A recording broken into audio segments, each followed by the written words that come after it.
Hello, this is the Mamiya RB67, and this is a medium format camera, and there was always an option on this camera to change the viewfinder. As you can see, this one comes with the pop-up viewfinder, and I'm going to show you how this works. And you can actually change out the viewfinder to a prism finder, which is like this. This is the Mamiya, this is the RB67, and I understand this works on the RZ67 viewfinder. And what happens is this takes the place of this and goes on top, and you can see. And I will explain the differences. The viewfinder that comes with the camera is a waist level finder. You basically look into this, and there is a little button here. You can see it right here. There's a little button in here, and what happens is you push the button and the magnifying glass comes out, and you can see your scene. I'll give a demonstration of this. And what happens is you look through the viewfinder. Now, the one thing you have to realize with this viewfinder is when you aim to the right, it is going to move to the left. Everything is opposite. And when you aim to the left, everything is going to the right. Same with up and down. So it's going to vary. And if you're taking pictures of signs or anything, or if you see a face or anything, everything is going to be the opposite direction. Okay? You kind of get used to it. I mean, that's the way things were. And this happens with a lot of other cameras, not just this one. It happens with Lubitel and a lot of the cameras that have two lenses, which is a TLR, which is a twin lens reflex. Now, what happens with this camera, this is designed so that the image, when the shutter, this is the shutter button, when it's cocked, the image goes through the lens and jumps up to here so you can see everything. And then when you hit the shutter, what happens, the mirror will move out of the way, and the image goes to the film, which is right here, and then it will go back depending what timing you use. So this is giving you, actually I like this system because this is an SLR, a single lens reflex, because what you see in this viewfinder is actually what the lens is seeing. It's very useful. So since everything is backwards, you're thinking, well, how can I make it so you can see everything like a normal view going through the lens? That's why they make the prism. This is called a prism for this camera. What you do, it's very easy to change it. You push this button in here and slide the emblem over like that. So you do this, you slide it over and just lift. It's very easy. And then you can see this is the lens, not the lens, this is the viewfinder part. And then you can see the glass. And be very careful with the glass, keeping it clean and not touching it. That's the most important thing. Now what you do with this, that's interesting. They come with a little plastic top, a little plastic back. So you do the same thing with this. You push the button, okay, you push this button and move it over, and you can pull out the little plastic, okay? And the other useful thing about this plastic is you can put it on the other viewfinder. There, so the other viewfinder is protected. So let's get back to the prism. So this is the prism. You can kind of see through it, okay? So you make sure, if this clicks, it'll close. So make sure to push the button and open it, okay? And what you do is you just put the viewfinder, here, make sure it's lined in and click it. There we go. It's very easy to install. It does add more weight to the camera. It adds more weight, but now when you look through it, get a good view of the camera. There we go. Now when you look through it, everything, it's going through this mirror and then through this mirror and this mirror. Now, here's the path. It's going from here bouncing, then going to this mirror and through here. Now the viewfinder is in its correct position.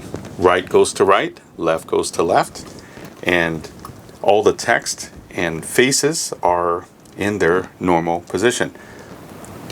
Okay, so let me give you an example of how this works outside. Okay, this is the Mamiya camera. This is the one I was showing you, the Mamiya RB67, okay? And what I'm going to do is, in order to demonstrate this without taking a picture, I'm going to remove the film back. So when I remove the film back, we can play with it and do whatever we want.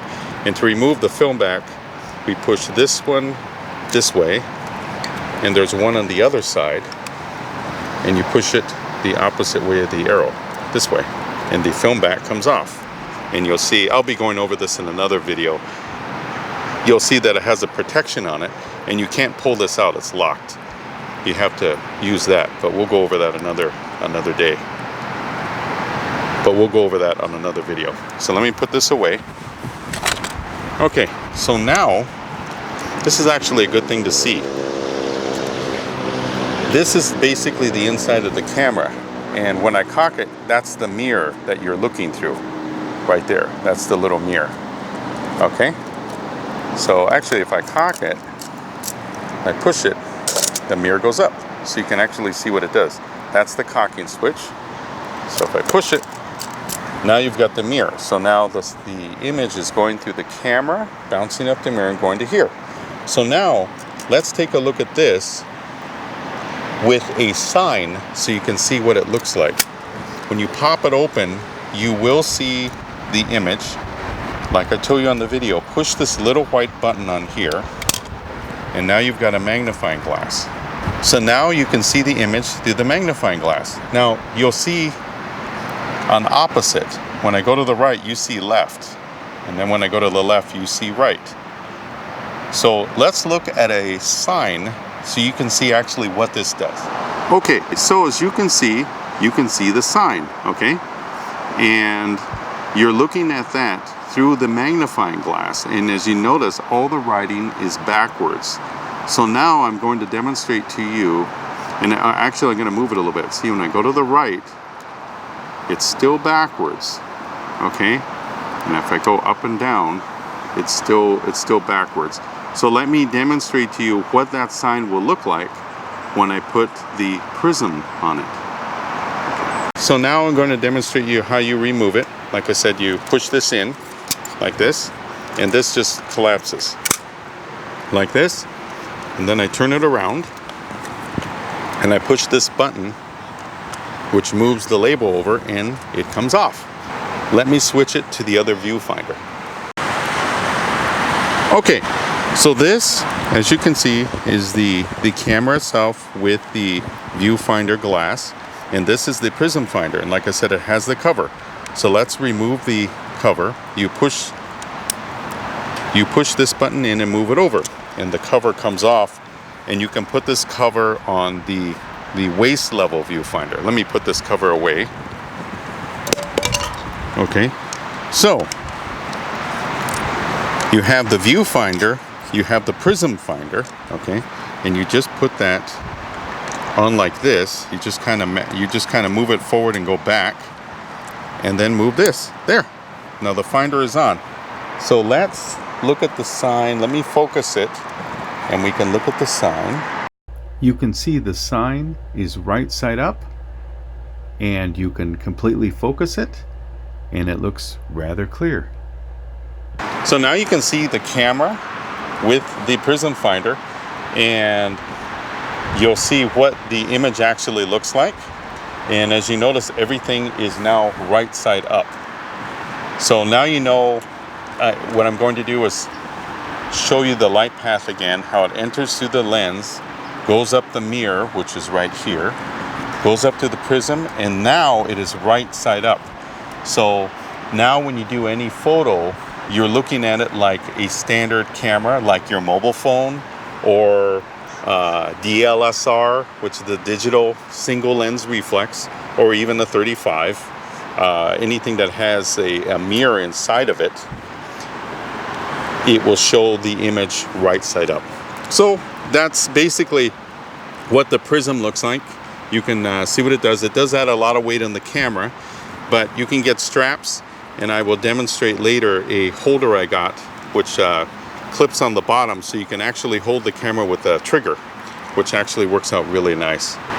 Thanks again for joining us, and feel free to like the video, and definitely leave me some comments on what you feel about this. Have you purchased one? Do you like it? I want to add one more thing. They do have Prisms with metering, and some of them have a dial here which has a light meter for this camera. I have heard some words that some of them work, some of them are okay, and some of them actually don't work. So it's up to you if you just want to buy a Prism or one with a light meter. So this is basically what you're looking at. And like I said, feel free to leave a comment, and I will definitely respond back, because that's how I learn more about this equipment. It's very, very interesting equipment. So welcome, and remember, have fun with it. It's great. Photography is a lot of fun.